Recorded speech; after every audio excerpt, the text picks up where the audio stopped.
White house में Donald Trump और पाकिस्तान सेना अध्यक्ष आसिफ मुनीर की मीटिंग के बाद मानो पाकिस्तान की किस्मत ने यू टर्न ले लिया हो। आईएमएफ ने $1.2 बिलियन का कर्ज मंजूर कर दिया और पाकिस्तान ने राहत की ऐसी सांस ली जैसे किसी ने सूखे कुएं में अचानक पानी डाल दिया हो। लेकिन दिलचस्प ये है कि पाकिस्तान की अर्थव्यवस्था हर साल डूबती है और आईएमएफ उसे हर साल खींचकर ऊपर निकालता है, जैसे कोई लाइफ गार्ड एक व्यक्ति को रोज एक ही पूल में डूबते देखता हो, उसे बचाता हो। ऐसे में सवाल है, आखिर आईएमएफ बार बार पाकिस्तान को कर्ज क्यों देता है? क्या वाकई पाकिस्तान की आर्थिक नीतियों पर भरोसा है या फिर अंतर्राष्ट्रीय राजनीति में कुछ ऐसा है जो पाकिस्तान को कर्ज दिलवा देता है? और आईएमएफ का एग्जीक्यूटिव बोर्ड क्या वो पाकिस्तान की अर्थव्यवस्था की जांच करता है या बस फाइल देखते ही देखते समझ जाता है कि अरे फिर वही पुराना क्लाइंट आ गया? उधर पाकिस्तान में महंगाई का हाल ये है कि आटा घी की कीमतें देखकर आम आदमी सोचता है कि शायद ये खाने की चीज नहीं बल्कि किसी शोरूम में लगी हुई लग्जरी आइटम। आज की इस रिपोर्ट में हम आपको बताने जा रहे हैं आईएमएफ का असली प्रोसेस क्या है, एग्जीक्यूटिव बोर्ड कैसे फैसला लेता है, पाकिस्तान में महंगाई कितनी खतरनाक है, खाने पीने की चीजों के दाम कहां तक पहुंच चुके हैं, उनके रियल रेट क्या है और सबसे अहम पाकिस्तान क्यों हर बार आईएमएफ के सामने हाथ फैलाता है और कामयाब हो जाता है। नमस्कार, आप देख रहे हैं प्राइम न्यूज का डिजिटल प्लेटफॉर्म और मैं हूं आपके साथ श्रुति अंकन। पाकिस्तान इस समय आर्थिक मुश्किलों में है। वहां महंगाई इतनी बढ़ गई है कि लोगों के लिए रोज का राशन खरीदना भी भारी पड़ गया।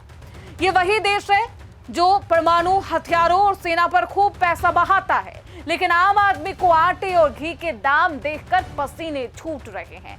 नवंबर 2025 में पाकिस्तान का खाद्य महंगाई दर 5.53% था। पिछले महीने ये 5.6 यानी कुछ कमी आई, पर असल में दाम अभी भी बहुत ज्यादा है। आटा, चावल और घी जैसे जरूरी सामानों की कीमतें आपको बताऊंगी तो आपके होश फाख्ता हो जाएंगे। 7.3 तक आम राशन के दाम बढ़ गए हैं और इससे भी ज्यादा। ट्रेंडिंग इकोनॉमिक्स के आंकड़ों के मुताबिक पाकिस्तान का औसत महंगाई दर 6.1% है। कागज पर यह संख्या छोटी लग सकती है, लेकिन लोगों के लिए रोजमर्रा की जिंदगी का सबसे बड़ा दर्द बन चुकी है। पंजाब के एक हिंदू ब्लॉगर महीर राम ने इंस्टाग्राम पर एक वीडियो भी साझा किया। इस वीडियो में वो दिखा रहा है कि आखिरकार दर्द क्या है।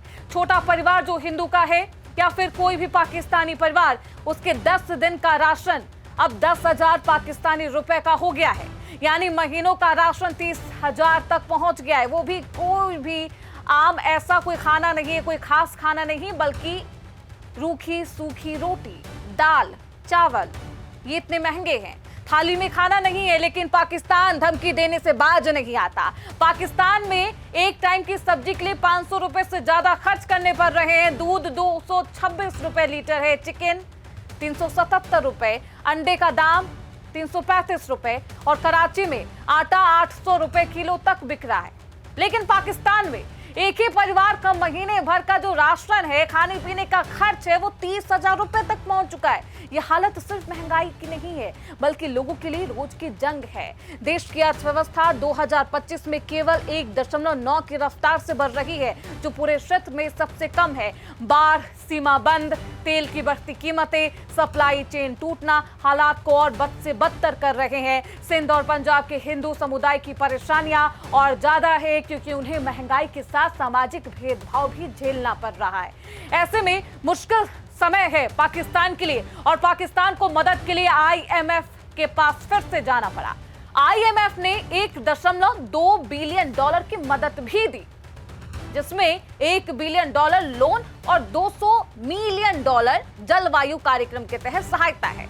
इससे पहले मई 2025 में आईएमएफ $1.4 बिलियन दे चुका है। भारत ने इस तरह की मदद पर चिंता भी जताई, कहा कि पाकिस्तान इस पैसे का सही इस्तेमाल नहीं करता। ये फंड कहीं ना कहीं आतंकवाद को बढ़ावा देने में इस्तेमाल होता है और इस बात का सबूत भी आप खुद देख लीजिए। पाकिस्तान की बद से बदतर हालत सिर्फ इसी वजह से है क्योंकि वो पैसों का सही इस्तेमाल नहीं कर रहा। कर्ज के मामले में पाकिस्तान की हालत बेहद खराब है। जुलाई 2025 तक पाकिस्तान पर 80.6 ट्रिलियन रुपए का कर्ज है। इसमें घरेलू कर्ज 54.5 ट्रिलियन है और विदेशी कर्ज 26 ट्रिलियन रुपए है। एक साल में पाकिस्तान के कुल कर्ज में 13% की बढ़ोतरी है। IMF पाकिस्तान को कुल $7 बिलियन का पैकेज दे रहा है, जिसकी $3.3 बिलियन की रकम पाकिस्तान पहले ही ले चुका है।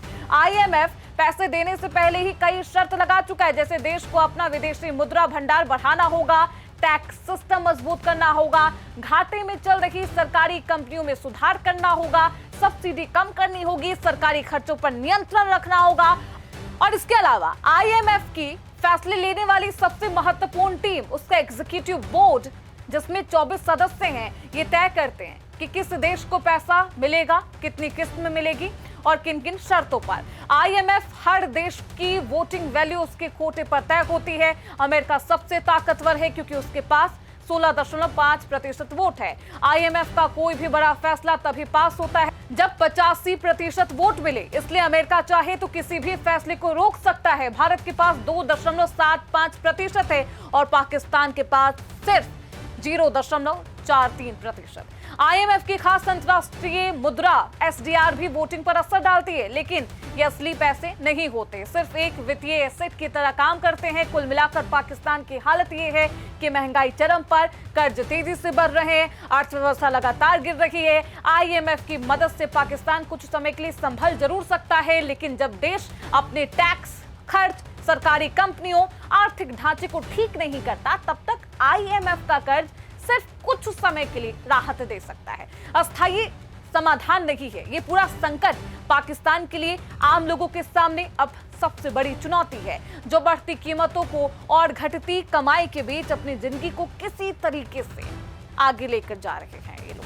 लेकिन पाकिस्तान अभी भी अपने हरकतों से बाज नहीं आया है। पाकिस्तान लगातार भारत को, हिंदुस्तान को धमकी तो देता है, लेकिन पाकिस्तान की जो आवाम है वो त्राहिमाम कर रही है, महंगाई की दर्द से परेशान है, और परेशान इसलिए भी क्योंकि पाकिस्तान की सरकार अपनी कान को बंद कर चुके हैं और उसके बाद आवाम की कोई भी आवाज उनकी कानों तक नहीं पहुंच पाती। खैर, पाकिस्तान की हालत कब सुधरेगी, ये पाकिस्तान की जनता को भी समझ नहीं आ रहा। और सवाल ये भी है कि पाकिस्तान आखिरकार IMF के पास कब तक बैठे, और सवाल ये भी है कि आखिरकार पाकिस्तान IMF के पास कब तक जाता रहेगा, कब तक ये कटोरा लेकर जाएगा और भीख मांगता रहेगा। लेकिन पाकिस्तान की आर्थिक हालत अब किसी से भी छिपी नहीं है, चाहे वो अमेरिकी राष्ट्रपति डोनाल्ड ट्रंप ही क्यों ना हो। अब डोनाल्ड ट्रंप कितनी मदद करेंगे पाकिस्तान की, देखना बेहद दिलचस्प होगा। फिलहाल इसी के साथ इस खास रिपोर्ट में बस इतना ही। देखते रहिए प्राइम न्यूज।